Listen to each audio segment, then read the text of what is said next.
Shalom, kita kembali lagi bersama-sama dalam program Rema, Renungan Malam. Saya percaya kasih karunia Tuhan selalu memelihara dan menyertai kehidupan kita. Kita masih membahas tentang khotbah Yesus di bukit dalam pasal yang kelima tentang berbahagia.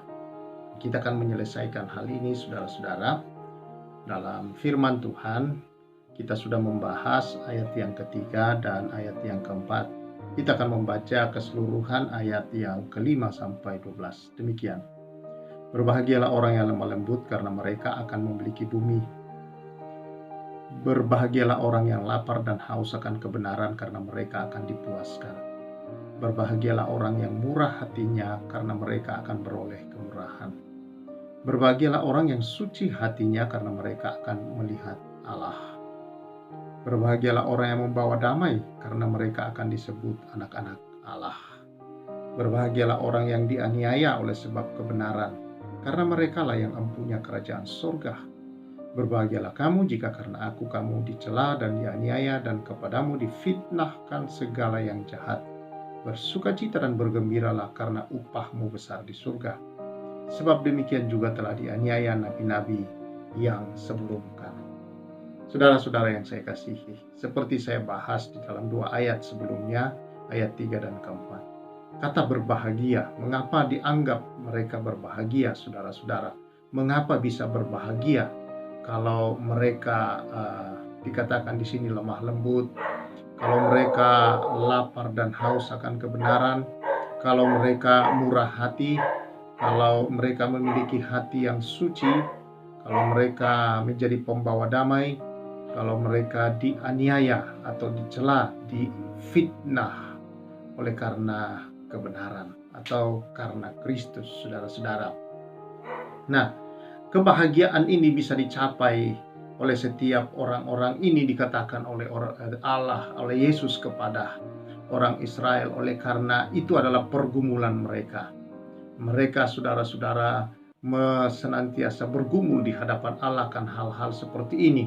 Dan kehadiran Yesus, sekali lagi, Yesus adalah jawaban bagi pergumulan setiap orang.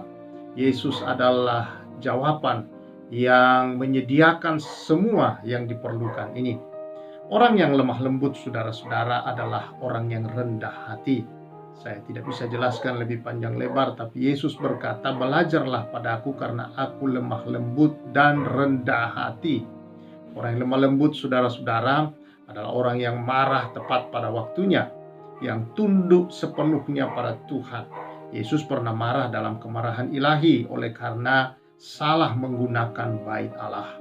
Bait Allah adalah tubuh kita. Salah menggunakannya, saudara-saudara, itulah yang tidak dikehendaki oleh Allah. Allah mau supaya kita hidup takut akan Dia. Allah memilih kita oleh kasih karunia-Nya untuk kita tunduk kepada Allah, saudara-saudara. Itulah rendah hati.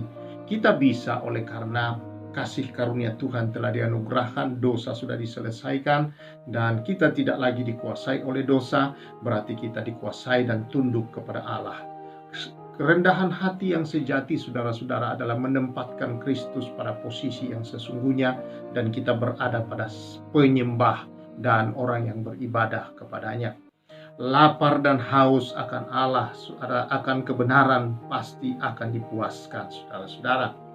Yesuslah kebenaran. Jadi ada tiga jenis di sini, saudara, tentang lapar dan haus. Orang yang belum mengenal kebenaran memerlukan Yesus. Dan Yesus berkata, selama ini kamu lapar akan kebenaran yang sesungguhnya. Yesus berkata, akulah jalan dan kebenaran dan hidup. Yesuslah jawaban atas setiap pergumulan orang yang memerlukan dibenarkan oleh karena dosa-dosa mereka. Dan yang kedua, saudara-saudara, bahwa lapar dan haus ini berbicara tentang orang-orang berdosa yang datang pada Yesus, yang menyesali akan dosa-dosanya. Yesuslah jawaban atas kehidupan mereka. Yang ketiga, saudara-saudara, adalah lapar dan haus adalah orang yang memprioritaskan kebenaran dalam kehidupannya. Artinya, saudara, dia bergaul erat dengan Allah, dia membaca kebenaran firman Tuhan dari hari ke hari, dia bersekutu dengan Tuhan, dan dia menjadi pelaku-pelaku yang baik dalam kehidupan. Allah menjadi prioritas utama di setiap jalannya. Maka dikatakan Allah akan memuaskan orang-orang yang seperti ini. Berbahagialah orang yang murah hatinya, karena mereka akan meroleh kemurahan. Hanya orang yang murah hati, saudara, artinya berbelas kasihan kepada orang-orang yang menderita oleh karena dosa, membagikan kebenaran kepada mereka, saudara-saudara. Yesus berbelas kasihan kepada dunia, maka dia datang membagikan dan memberikan kebenaran yang sesungguhnya kepada dunia ini, saudara-saudara. Jadi Yesuslah jawaban atas semua. Dan karena kita sudah dibenarkan dan diberikan kasih karunia, maka hendaklah kita bermurah hati juga, saudara. Berbelas kasihan kepada jiwa-jiwa yang belum mengenal. Itu sudah, saudara, adalah bagian dari diri kita sekarang ini untuk berbagi kepada setiap orang. Baik itu berbagi dalam berbagai macam hal untuk menolong orang-orang, saudara-saudara. Karena hanya dengan menunjukkan kemurahan kepada orang lain, kita pun akan memperoleh kemurahan dalam kehidupan ini, saudara. Orang yang suci hatinya dikatakan berbahagialah. Mengapa, saudara-saudara? Karena Allah adalah kudus, Allah adalah suci. Yesus datang berbicara kepada mereka, orang-orang Yahudi, bahwa kesucian yang kamu kejar selama ini sudah hadir di tengah dunia yang sesungguhnya, yaitu Yesus. Dialah Allah satu-satunya yang kudus, yang mampu menguduskan hidup kamu dan membuat kamu hidup di dalam kekudusan yang sejati. Kekudusan yang sejati bukan usaha kita, saudara, tetapi itu adalah anugerah Allah dalam hidup kita. Setelah menerima kasih karunia ini, saudara, dikuduskan, maka kita hidup di dalam kekudusan itu. Itulah bagian kita, saudara. Kita adalah orang-orang kudus, maka hiduplah di dalam kekudusan Allah itu, saudara. Berbahagialah orang yang membawa damai, karena mereka akan disebut anak-anak Allah. Bukankah Yesus datang ke dalam dunia? Dalam Yesaya pasal yang ke-9 dikatakan dia adalah Raja Damai. Maka Yesus berkata, berbahagialah kamu kepada orang-orang Yahudi pada waktu itu, karena Raja Damai telah hadir. Maka damai yang sejati ada di dalam dia. Kamu bisa berdamai dengan dirimu sendiri, berdamai dengan Allah, berdamai dengan sesama, dengan lingkungan hidupmu, saudara-saudara, hanya karena engkau telah mengalami Yesus dalam hidupmu, menerima kasih karunia-Nya untuk engkau hidup di dalam damai yang sejati itu, saudara.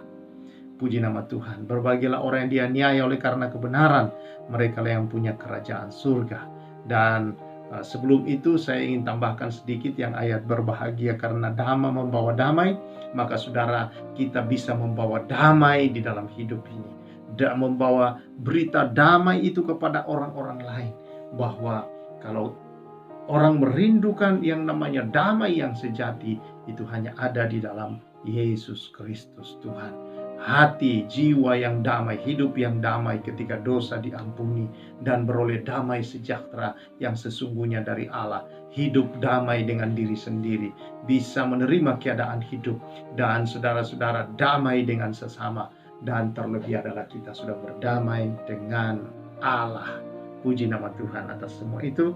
Berbahagialah orang yang dianiaya karena kebenaran, atau berbahagialah kamu jika karena aku kamu dicela, dianiaya, kepadamu difitnahkan segala yang jahat. Jadi saudara-saudara, berbahagialah kalau mengalami aniaya karena kebenaran. Ya, karena kebenaran. Dan yang kedua, saudara-saudara, karena dicela dan dianiaya atau difitnahkan segala yang jahat oleh karena Yesus Kristus, karena kebenaran.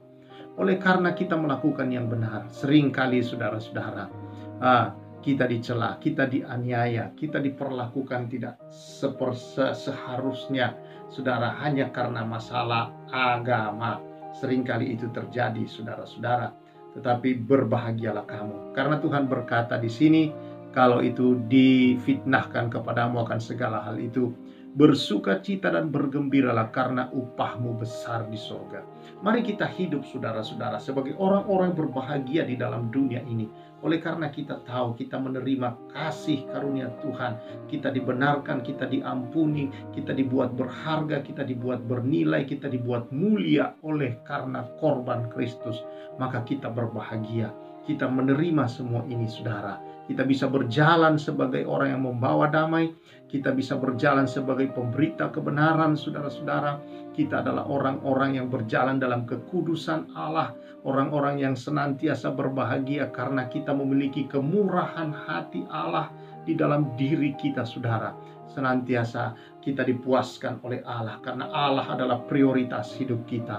Kita bekerja, kita berumah tangga, kita melakukan segala usaha, tanggung jawab hidup kita, keseharian kita dengan satu prioritas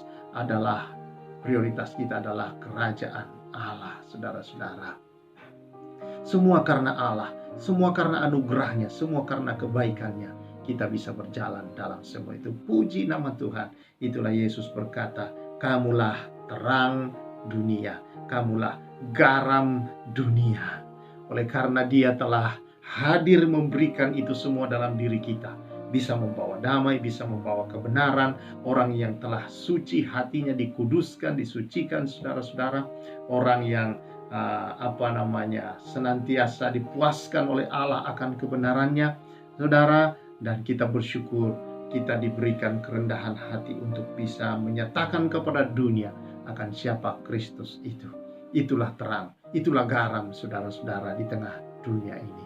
Tuhan memberkati kita semua. Saya percaya anugerah Tuhan malam hari ini memampukan saudara untuk berjalan sebagai orang-orang yang telah berbahagia karena kehadiran Kristus dalam hidupmu. Seperti Rasul Paulus berkata, aku hidup bukan lagi aku, tapi Kristus hidup di dalamku.